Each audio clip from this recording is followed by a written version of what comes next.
গাজন লিখেছেন রবীন্দ্রনাথ ঠাকুর।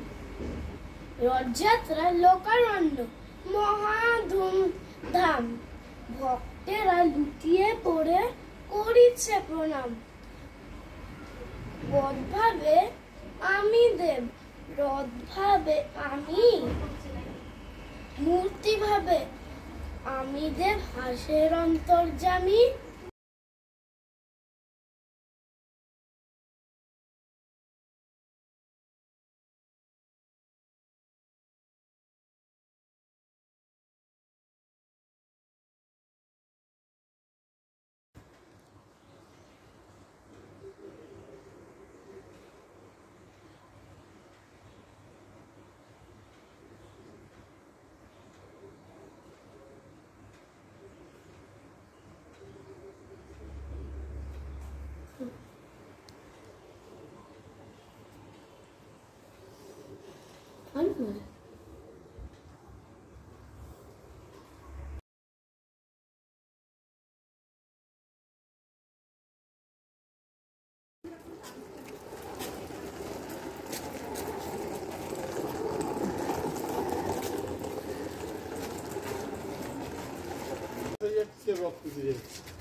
সবাইকে শুভ রথযাত্রা, সবাই ভালো থাকবে।